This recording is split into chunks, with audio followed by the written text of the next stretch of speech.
Oh, here we are once again. There's my assistant. Caleb, you're supposed to have glasses on. That's a good boy. That's your future son, Rick Moranis. Alright, so this is about expansion, actually thermal expansion. I use this demonstration to relate a lot of different concepts in physics. Well, this is just to give you the idea that materials respond differently and they expand differently. You can relate this to expansion and contraction with springs.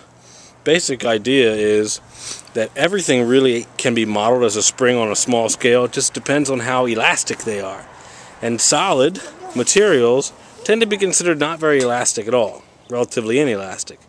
But actually, there are ways to manipulate these and show that they do expand. They can be stretched, quote unquote. What I'm going to do is I'm going to actually heat up these materials and we'll see whether or not they expand. So what I've done is I've clamped down a force probe. I've got it on the 50 Newton range. And there is a steel rod in between. It's okay. Your glasses? I'm sure everybody's going to be very amused. Here, let's put them on your head. That's where they're supposed to protect anyway, right? Probably not. And I have it hooked up, and you can actually see on the LabQuest, it's reading 25, just over 25 newtons. I'm going to zero that out. You can see my magic wand's getting in the way, right?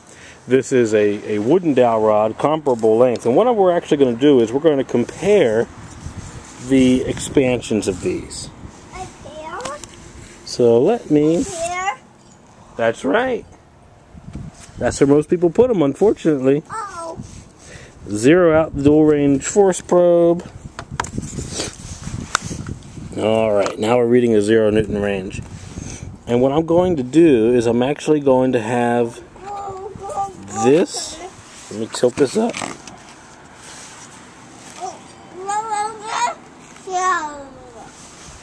I'm going to have this reading while I blow hot air onto the middle of this.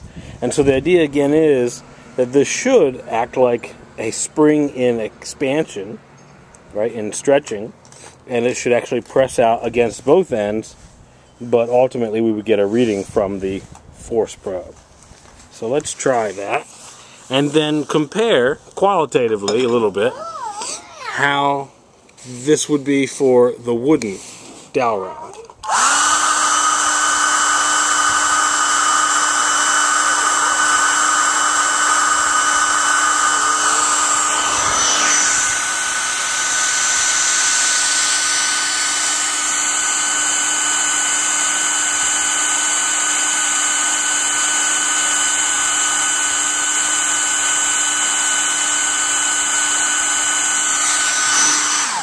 Okay, that's enough time for that.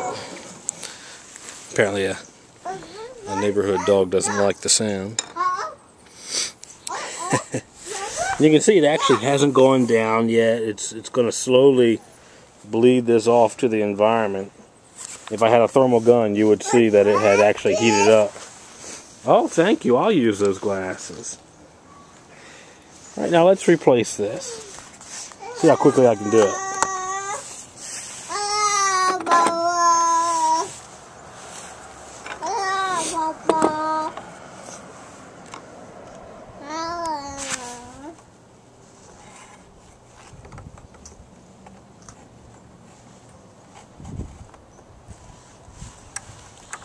Loosened slightly, they weren't precisely the same length.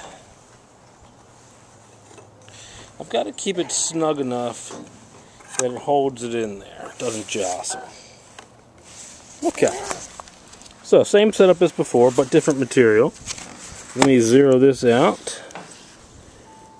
0, 0. And we try one more time. Completely different material, much less dense, much less material. Think of this on the small scale.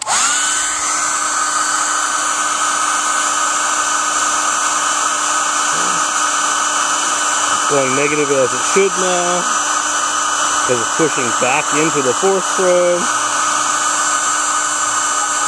Much lower rate of expansion here.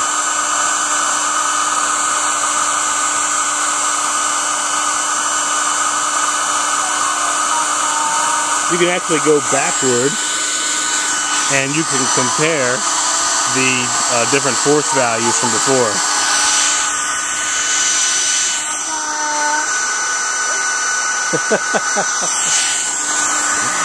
Okay.